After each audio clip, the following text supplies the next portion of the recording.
The NFL offseason is in full swing. The XFL has officially ended their season, the NBA charity game. But first, Chris Sale is having Tommy John surgery. This is Beyond the Stats with Zack and Tanner. Tanner, like we said, Chris Sale is having Tommy John surgery. We're going to talk about the effects it has a little bit on the Red Sox. But before we get into that, we want to clarify what's going on here. Obviously, we're not in the studio we were in last week. Correct. COVID-19 has forced us to move indoors as well. So we're doing this from each other's homes, having a good time. We're going to keep bringing you some weekly sports, but just know in the coming weeks ahead, this is what we're going to look like. We're still going to rock and roll and bring you those. We're going to bring you those stories, let you know, give our opinions on certain things and all the good stuff. But yeah, getting right back into Chris Sale. I mean, Chris Sale's having off-season Tommy John surgery. It's pretty obvious what that means for Chris Sale. He's going to be out for the year. He'll come back. Tommy John's pretty successful surgery, so he'll probably be okay. But Tanner, what do you think this means for the Red Sox as a team, as he's their ace? Well, you and me have talked about this a little bit before. With the Red Sox, last year was not their best year. This isn't really a rebuilding year for them, but it's just the next step right after that. So if there was a year for Chris Sale to have to go through this Tommy John surgery, this upcoming year would be the best for that. It'll give him a chance to kind of recover, take some time, get back to that pitching speed that we've seen him perform at. So it's going to affect them a little bit. But again, of all the years, this would be the season for Chris Sale to have to go through this. Yeah, it's pretty obvious that the Red Sox are not exactly tanking or rebuilding, but they traded away Mookie Betts this offseason for not much. Trading one of the top 4 or 5 players in baseball, and they didn't really get much back. And they're trying to get under the cap, so Chris Sale will miss the year. The Red Sox won't be great. They're wrapped into that cheating scandal or sign stealing scandal that the Astros are really headlining due to the fact that their former manager Alex Cora was the bench coach at the Astros the first year they did it, and then in theory brought it to the Red Sox. So we'll see what kind of happens. They have a new manager. It's going to be a new year. They're not going to be as good as they have been the last couple of years.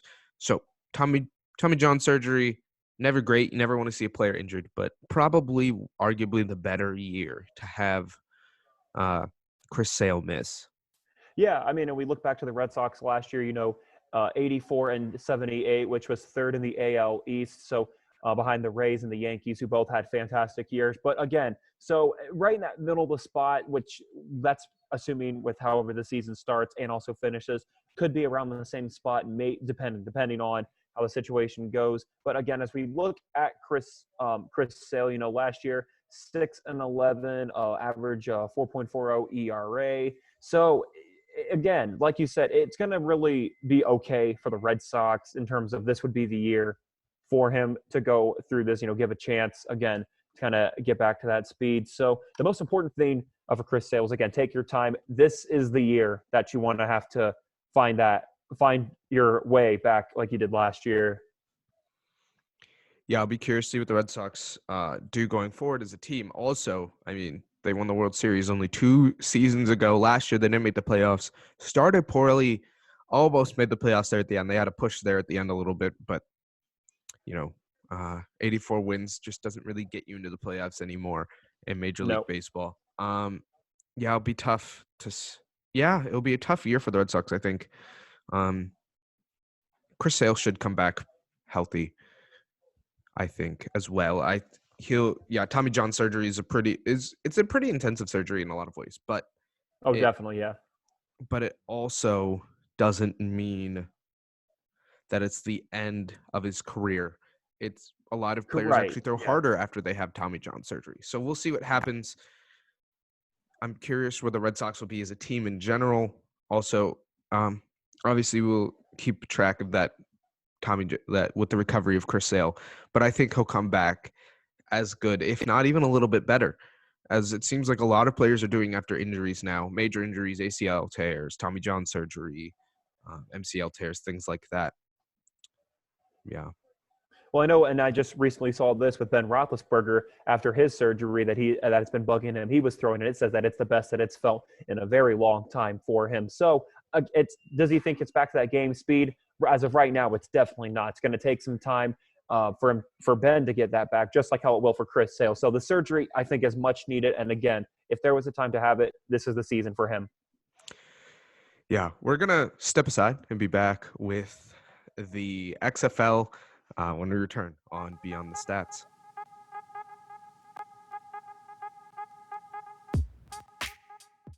Back here on Beyond the Stats, I'm Tanner. Joined with me is Zach Begley. Zach, the XFL season, along with many other sports, the XFL is now officially canceled the rest of their season. This was already kind of an experiment that a lot of people were curious about how it would be. It started gaining a lot of popularity. What does this mean for both the XFL, but also fans in general, knowing that the season is officially canceled? Yeah, it was only in its first season. I think the XFL had some popularity. It's not the NFL football. The quality of the game wasn't as good, but it was a lot better than the AAF. I think they brought some rule changes that could make it into the NFL game. The one that I saw being touted the most was the kickoff rule changes, where players lined up 5 yards from each other, and you kicked it off, and you were encouraged to return it. They had ways of penalizing return or kick touchbacks and things like that. So, but also they made it a little bit safer by not forcing players to run 20 yards and run full steam into each other trying to block each other. They did it 5 yards, which added some safety, but also encouraged returns. And so they made it safer and more interesting. The other thing was removing PATs. People don't really watch PATs. PATs are kind of almost a given Yeah. in the NFL, and I think it's interesting to have the 1 pointer, 2 pointer, 3 pointer. So you can go for 1, 2, or 3 with the team. It's a little bit more interesting, I think. And yeah, XFL not as good as the NFL, but I think they did a good job of making the game different and I will say creating this. some excitement. Yeah, no. I will say this. The excitement, that's what I was going to touch on. Entertainment-wise, even if you hadn't watched a full game in the XFL, you at least knew for a fact that just seeing the highlights, it was a very entertaining way of bringing football into it. I mean, we saw some players that really made some big highlight plays. There was, of course, a little bit of controversy with when there was the game where there was a player and his knee was supposedly not down or down, and that caused the loss. That was a big spark for the XFL. So I agree. In the entertainment-wise, between the NFL and XFL, it kind of also depends. If you're watching the NFL forever, you might stick with that. But I will admit the XFL is very entertaining. And part of that is, like you said, with the rule changes and a kind of the 1, 2, or 3 points, like you see that and you're like, how the heck does that work? But it kind of adds that little shock value to, hey, it reminds me of basketball and the invention of the 3-point line. Even if back in the day when you shot a half quarter, it would still only count for 2 points. Nowadays, that is worth 3 points. And then even in some leagues, it's actually worth 4 points depending on your spot. So kind of that excitement or that like, wow, they can really go for this factor with the XFL. So unfortunate that it has to end. But again, it's not like this is the first sport that's been doing this. Multiple professional sports have been doing this in the last couple of weeks. Yeah, and I think what the XFL did this year was good. They offered access that no other sport has offered, like players calls are on the field. You hear in-game interviews, coaches, you hear them as well. You get a lot of things going on. I mean, they're up in the replay booth using Xbox controllers to tell you replay. Oh, it's just entertaining. They it may not be as good as the NFL in terms of the quality of football, but they did a good job of putting on an entertaining game. Absolutely. So then, and the other thing to note is that unlike some sports which have just suspended certain seasons, this is like canceled, meaning that there's no chance that it will be coming back. Whereas some are suspended, meaning there is still potential chance that it could be coming back. at some point within the next couple of months or weeks. Yeah, like the XFL, yeah, they've canceled their season, like you said, and they're telling players go sign with the NFL if you can. I think the XFL could become an NFL springboard, sort of like what the CFL has semi done. Hmm. Uh, it's not quite the same game of football, but I think NFL teams will realize, well, football is football to a certain extent. There's enough former college and NFL coaches that are running similar enough schemes, even though they have things like the double pass, where you can, as long you can throw it again. Um, yeah, things like that. I don't know. We'll see how this works. Yeah. And then, yes, and again, we'll see how it looks and how next season will be. With this does give lots of time to figure out, okay, what did work, what didn't work. This is something that I think could last hopefully a really long time and keep providing another entertaining way for people to watch. When we come back on Beyond the Stats, we're going to talk about the craziness of the NFL offseason right now. Again, that's Zach. I'm Tanner. You're watching Beyond the Stats.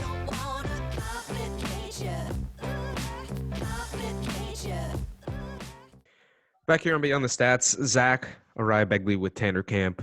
We're talking about the NFL offseason right now. A lot of trades, a lot of signings, end of multiple eras, one really big era. Yeah. Starting off, we're going to start off with Todd Gurley going to the Falcons. Tanner, what do you think about that? Well, what I think is just a lot of craziness happening in a stretch of 48 hours. First, he gets cut from the Rams. So then you just think, wow, because he did have a little bit of an off season compared to his very first season.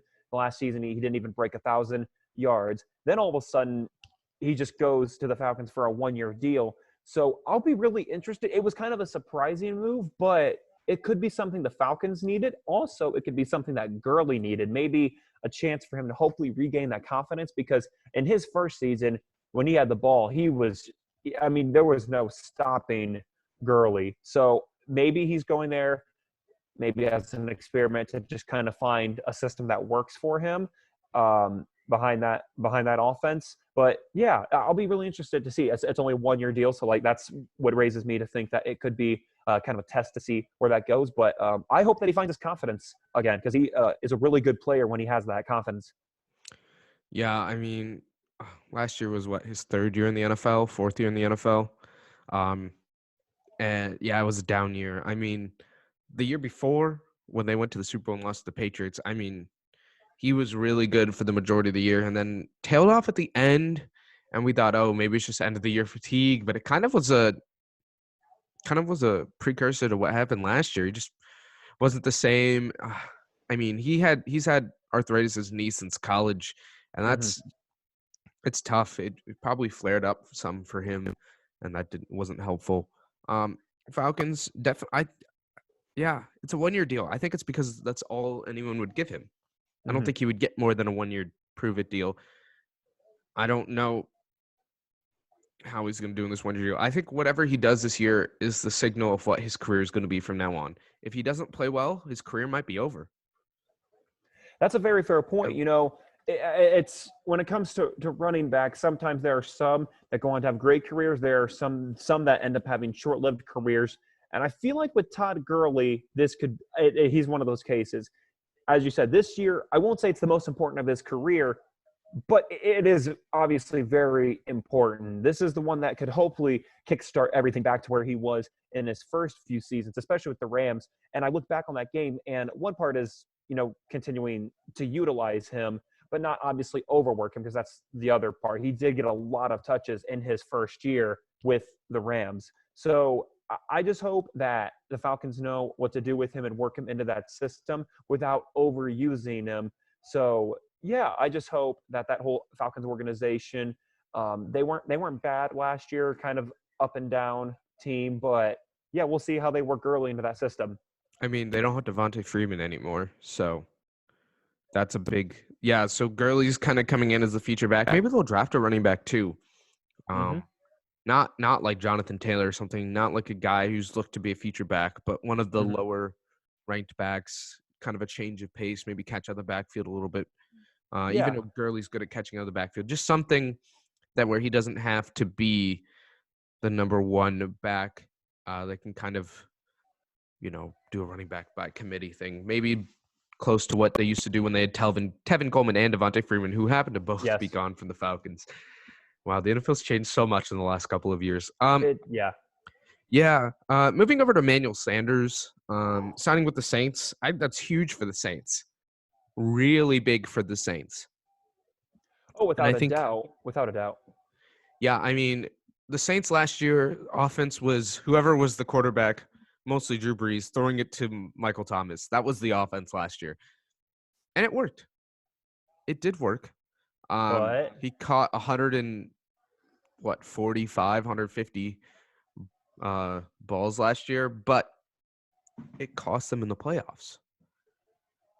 having Sanders on that team is another option. And this one is a 2-year deal, so they're going to have him for a bit. But yeah, I mean, Drew Brees, obviously, arguably one of the greatest quarterbacks to ever do it. Having Sanders is going to just open up another option for him to go to. And as you said, that's going to be really big for the Saints. And again, how they work him into that system, whether they'll get him more touches. Yeah, I don't know, but they'll be good for Sanders for finding a team. I think that's a really good fit, not just for the Saints also, but for Sanders as well. Yeah, Sanders is more of a deep threat. He's a 4.340 guy. Maybe he's more like a 4.40 guy now in his early 30s. But yeah, more of a deep threat than Michael Thomas, even though Michael Thomas catches everything. It'd just be able to spread the defense out a little bit more. He's a veteran. He's a good route runner. Has good speed. They might run him in the slot some, but I think between him and Ted Ginn, they'll have another deep option to open up the middle of the field for Michael Thomas, and just create good. Yeah, just add another element to their offense. They still have Alvin Kamara out the backfield who can catch 90 balls a year, but yeah, we'll see what happens. I'll be excited for that. I think next up we gotta talk about DeAndre Hopkins going to the Cardinals. Zach, I know for me personally, that was a really big one. I mean, DeAndre Hopkins last year, I mean, he had over 1,000 catching yards, which was 11th in the, which actually also talked more about. Sorry, couldn't find the stat, but with DeAndre Hopkins, and he had over 1,000 catching yards, which was 11th in the NFL, and he is just a great option. But Zach, that DeAndre Hopkins was huge for the Cardinals now. Yeah, the Cardinals got him for what? David Johnson, the second rounder. Yeah. David Johnson, speaking of running backs who seemed to have fallen off a cliff. I mean, the first 2 years in the NFL, he was. People thought he was going to be a 1,000 guy, 1,000 rushing yards, 1,000 receiving yards, and then all of a sudden he just fell off a cliff. And maybe he regains that magic in Houston, but he just didn't work the last 3 years, 3 years in Arizona, and now he's in Houston. Houston, what they have Lamar Miller, DeAndre Foreman. So it's not like they have backs that are like insanely good. But David Johnson also got replaced by Kenyon Drake, who was traded from Miami to Arizona. Had a good 8 games in Arizona, played the second half of the year, put up 800 yards from scrimmage in only 8 games. That's 100 yards from scrimmage a game. That's really good. But yeah, the Texans just gave up way too much. Bill O'Brien didn't make a good move. Steve Kahn fleeced him. I mean, you could have gotten way more for DeAndre Hopkins, way more than David Johnson and a pick. Yeah, but the Cardinals, they win. Oh, no, without a doubt. They're the winners of that without a question. I mean, and the Cardinals, they finished with the third worst record in the NFC last year, bottom of the NFC West at 5-13. 5 wins, 10 losses, and 1 tie. The only teams to finish worst were the Giants and the Redskins. So obviously it kind of feels like they've been in that rebuilding mode for a while. As to how big of an impact Hopkins makes for that team, I'm not really sure. It could be a 2-game difference. It could be end up being a playoff team, but he does help their offense a lot because of his ability to run routes and make plays once he has the ball in his hands. And now it's not on Larry Fitzgerald to be the number 1 wide receiver at 36 years old. I mean, what do you have? Didn't he have 1,000 yards last year? I believe so, yes. Yeah, I mean, he's still good. He's still good, but he can be the number 2 now, which he has never been. Well, maybe his rookie year with Anquan Bolden, but he hasn't been the number 2 in a long time. But yeah, it gives him an option. He's going to play well. DeAndre Hopkins is going to be able to spread the field. He catches everything thrown at him. Kyler Murray is accurate, throws well. He's going to be better in year 2. So they'll jump a lot, but I don't know if they'll jump. But it won't be because of DeAndre Hopkins, let's say that. I think it's because Kyler Murray takes the next step in year 2. That's a gap. The Cardinals added a lot of other talent on both sides of the ball as well, so that will help. But DeAndre Hopkins is going to be the big pickup for them. I think that's huge, and I think it means a lot for their offense and for their defense. We'll move on to Stephon Diggs to the Bills. Tough one for me, being a Minnesota Vikings fan, but and I don't really know why he was traded. Other than the fact he kind of wanted to be traded at some point during the year, but they backed off of that. I mean, they got a first-round pick out of it. So then in the end, do you think that do you think it was, I know not by fair trade, because it was a first-round pick is still good, but I mean, Stephon Diggs, he's a really good player too. Yeah, I mean, he just came off a 1,000-yard season, I think 1,100 yards. I mean, was the Vikings' best deep threat. He's one of the best at catching contested balls in the NFL. Tough move for the Vikings. Bills add another weapon to an already pretty strong receiving core with John Brown and Zay Jones. Now they add Stephon Diggs. Yeah, I mean a lot of pass catchers there for Josh Allen. A lot of good pass catchers too. So good move for them. The Vikings, they got a first-round pick. They're going to have to draft offensive linemen. Mm-hmm. But I think it'll be huge if they get another wide receiver. I want them to draft Justin Jefferson. About the same size, about the same height, a little bit heavier, jumped a little bit higher at the combine, ran a little bit faster at the combine, caught a lot of passes at LSU from Joe Burrow last year. Comes from a system where they had an offensive coordinator who came from the NFL, or at least a passing game coordinator. So, yeah, I think Justin Jefferson makes the most sense as a replacement for Stephon Diggs if you're the Vikings in terms of build, speed, jumping ability,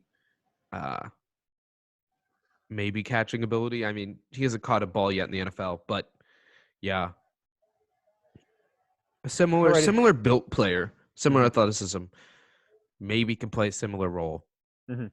That'll be interesting to see. The Bills, I mean, 10-6 already last year in the AFC East, obviously behind the Patriots. But, the Bills, I think that this will just add to that offense. I think this puts them still as a playoff team for next season as well. And I can't wait to see how Diggs fits into that system. I think it's time for the one that you may have been waiting to talk about a little bit. Well, hold up one second on that one. There's another one we should talk about. Okay, what you got?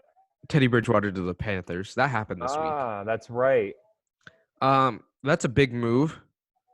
Teddy Bridgewater, Saints backup the last couple of years after being drafted in the first round by the Vikings. Played well with the Vikings, I think. Made the playoffs one year, then got the freak injury. Looked really good that preseason, and then they moved on, signed Kirk Cousins. Then he went to He went to the Saints and, yeah, was a backup all of his first year. Last year played 4 games, went 4-0, played well in those games. Helps to have Michael Thomas. Now signing with the Panthers. I mean, yeah. I think he'll play well. He's proven that he can win in the NFL as a starting quarterback. Made the playoffs with the Vikings. They should have won that game against Seattle. Set them up to win. Unfortunate miss there by Blair Walsh. And then, yeah, went undefeated, subbing in for Drew Brees with the Saints, who really just kind of have Michael Thomas and Alvin Kamara last year. Ted Ginn sort of as a deep threat, but kind of knew where the ball was going last year to Michael Thomas, and he made it work for 4 games. I'm sure the Saints wanted to keep him. Drew Brees isn't going to be in the NFL for forever. Maybe they're expecting Taysom Hill to be their starting quarterback when he leaves. I don't know. But, yeah, I think it's a good move for the Panthers. What does this Especially mean for with all the – and I was going to say with all the Cam Newton talks and everything as well, this is at least guaranteeing that they are going to have a solid quarterback either way. And then obviously with Cam Newton, it'll be interesting to see where he goes with that. But again, the good news for the Panthers is either way, they have a solid quarterback in Bridgewater no matter what. Yeah, where does Cam Newton go? The options right now are the Chargers, the Patriots. The Bears traded for Nick Foles, so that kind of closes a door. There was a lot of speculation of Cam Newton going to the Bears. That's not going to happen anymore. But yeah, I think it's really the Chargers and the Patriots are the two that are kind of places that make the most sense. I think the Chargers are a better team, I think, offensively. So I think he would do better with the Chargers. But I think it'd be interesting to have with Bill Belichick and a quarterback like Cam Newton and sort of the schemes that him and Josh McDaniels would draw up. Just from a systematic standpoint, I think it'd be interesting. But I think he would fit better with the Chargers. We'll wait to see how that whole thing develops. But again, as we know, Bridgewater to the Panthers, and we'll see how he plays out for them this upcoming season. Yeah, here's the big one. It's time. Brady to the Buccaneers. We couldn't do a segment without talking about Brady to the Buccaneers. Come on now. Tanner, what are your thoughts? So, I mean, obviously, even if you don't really follow much football, you know that Tom Brady is arguably one, and most people even say he's one of, and even potentially argue for the greatest quarterback to play the game. Obviously, one of the best underdog stories.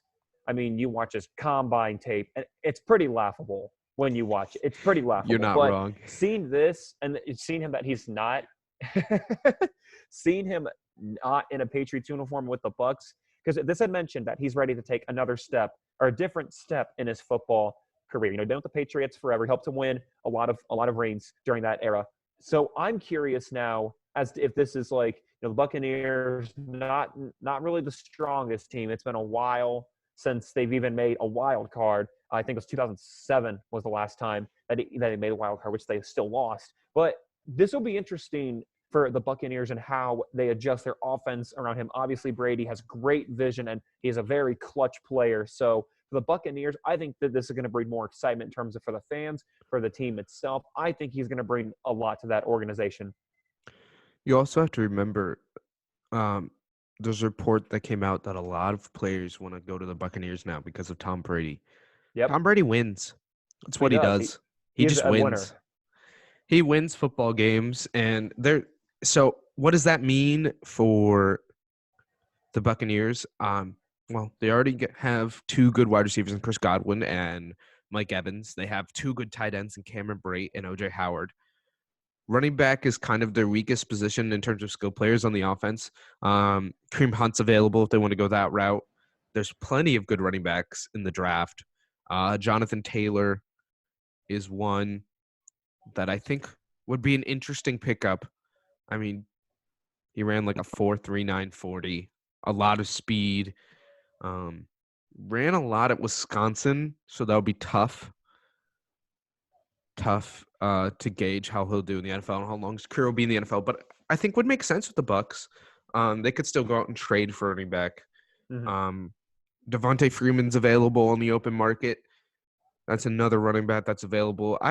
We'll see what they do. But I think the Bucks have some options and could play some football.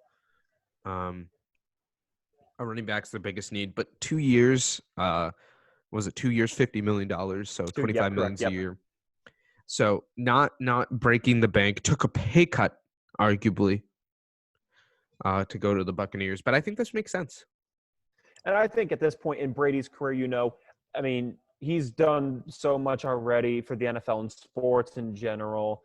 He's obviously, he made a lot of money with the Patriots. So I think he's almost in that stretch of his career where now it's not, I mean, obviously the money is still really good, but at this point it's more just he wants to, go out, kind of finish strong with his career. And who knows, like, will I say that he immediately makes the Bucks a playoff team? I might, because that is the impact he, as you said, he's a winner, and that's the impact that he makes, that he made for the Patriots. I would say makes for teams, but he's only been with the Patriots for his whole career. But he is. I mean, he's taken some teams that have had very limited offense and turned them into winners. So I'll be honest. I think I go as very close as saying that they are a close playoff team, and especially if they can bring in extra pieces. Yeah, I think they go 11-5, 10-6. I don't. Oh, yeah. There's always the chance Brady falls off a cliff, but I don't want to make that Mm-hmm. prediction. I don't want to bet against Brady. When it happens, but I don't want to bet against Brady. I think they find a way to make it work. He's just going to throw the ball around, and they'll find a way to make it work. I agree with that. Yeah. I think one other player we could talk about is Nick Foles to the Bears. Mm-hmm. That was a Obviously, trade yeah. You and me had both kind of talked about this a little bit. Obviously, I think what most people, or Bears fans at least, were expecting were that they were going to go after Cam Newton. As you had mentioned earlier, it seemed like the Bears were actually where he wanted to go, but then out of the blue, Nick Foles came out of that. But go ahead and talk more about that. I know it kind of shocked me, especially knowing that the Bears were trying to get Cam Newton too. Yeah, and Teddy Bridgewater was linked to the Bears heavily at points this offseason. So, yeah, Nick Foles going to the Bears. I think they traded for him because they're signaling to Trubisky, we're not trying to replace you. We're just trying to bring in competition, because Nick Foles is a little bit more competition than Cam Newton or Teddy Bridgewater. I think he's more of a, hey, play better, than a, hey, we're replacing you. Because I think Cam Newton to the Bears means Trubisky's the backup. Correct. I don't think you can put Cam Newton as the backup to Mitchell Trubisky. But I do think Nick Foles kind of is a, hey, play better. We're bringing in competition. We need you to play better. So it'll be interesting to see where they go with that. What happens with what happens with Nick Foles and Mitchell Trubisky. That'll be an interesting QB battle throughout the offseason. I think Mitchell Trubisky ends up being the starter. But I think Nick Foles makes a lot of sense also to bring in Nick Foles. I mean, Matt Nagy was there when he was with the Eagles. Bill Lazor was there when he was with the Eagles, and John DeFilippo was there when he was with the Eagles. John DeFilippo was QB coach when he won the Super Bowl. Bill Lazor was his offensive coordinator in 2013 when he threw 29 touchdowns and only 2 picks with the Eagles. And Matt Nagy was there the first time around as well on that offense, on that staff under Andy Reid. So it makes a lot of sense to bring in someone like Nick Foles, who is familiar with this type of scheme, familiar with all of the head coach, the offensive coordinator, and the QB coach. So I'm not surprised at all that Nick Foles is there in that regard. I am surprised that they didn't go and get Teddy Bridgewater, but maybe it's a backup plan. What did they give up? A 2nd-round pick, which is not, which is not terrible for a former NFL former Super Bowl MVP. A slightly different Super Bowl MVP than most other ones, but makes a lot of sense. But yeah. So yeah, it'll be interesting to see how that works out for the Bears. They could end up doing a lot better than people expected about where they're thinking, but that'll be, again, all these signings and trades and everything will be fun to watch in this next and upcoming NFL season here. When we come back here on Beyond the Stats, the NBA is thinking about doing a charity game. We'll look more into that when we come back. I'm Tanner Camp with Zach Begley. You're watching Beyond the Stats.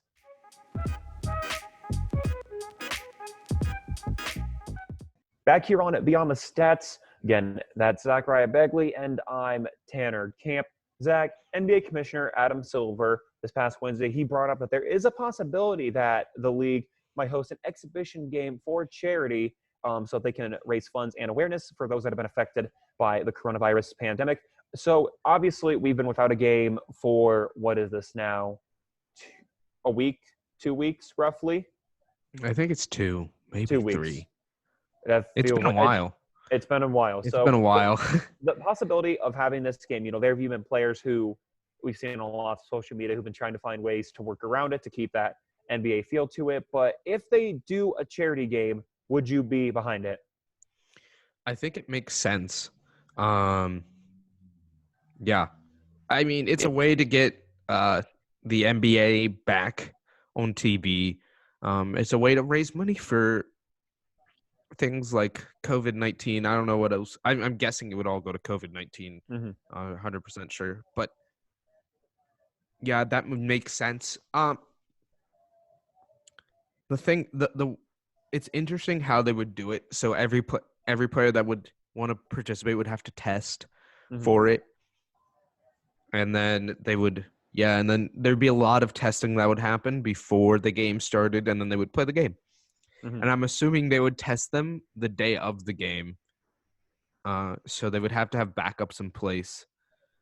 But yeah, I think it's a good way for the NBA, if they want to get back on the court, it's a good way to get back on the court. It's also a good way to create some hype. It's a good way to raise some money, And I think also with it, and some players there actually have been concerned that because, some of them haven't really been doing much to try to avoid, also depending on where they're from, some just really can't go out much, especially those who obviously have it. But they've also talked about just overall staying in shape. In fact, one concern is that if there is a potential postseason, that a lot of those players are going to be out of shape because, they can't really do too much. But that have also been a little concern, which I don't think would be too much. And this charity game would help with that. I agree with you, though. I think it's a great way to, one, raise awareness, to obviously raise actual money for COVID-19. I think it'd just be a fun way.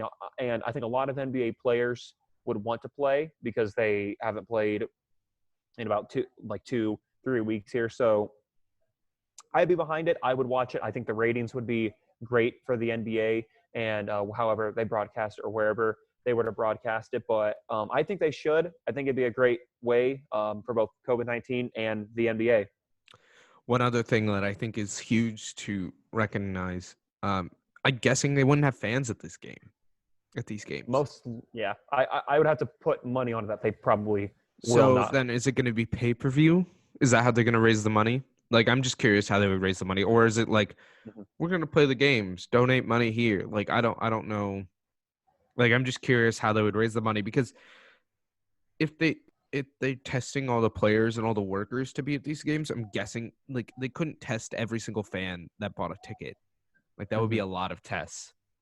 And it would take away tests from other things, like people who are showing symptoms and need the test, because like I think it's I don't know if it's the move to like test a fan just to be able to go to a game who's showing no symptoms, or who hasn't, you know what I mean, who's been hiding in their house for a month and very much doesn't have it or wouldn't have it, at least not anymore, versus a player versus like people who are showing symptoms and need to get tested. And I think it's, what is it? What does that mean? What do we do? So I'm guessing it would be pay-per-view or some sort of way of raising money that way, because I can't imagine them having fans there. So yeah, that'll just be really interesting to see in terms also a date for when this would actually happen. kind of, again, still up in the air, but still a possibility right now. If they can find a way to make it work, though, I think there'd be a lot of people, including a lot of NBA players, who would be all in for that game. Yeah, I'm just curious what's gonna happen. It'd be a cool, fun game. It'd probably be similar to the All-Star game. Mm-hmm. And the All-Star game was really fun this year. So that's where I hope the format goes, is they do it similar to the All-Star game. No clock, play to points. Mm-hmm. Whoever wins the quarter wins the quarter. I think that would be really cool, depending on how they do that. I agree, yeah. Yeah. That's really all we have for you today.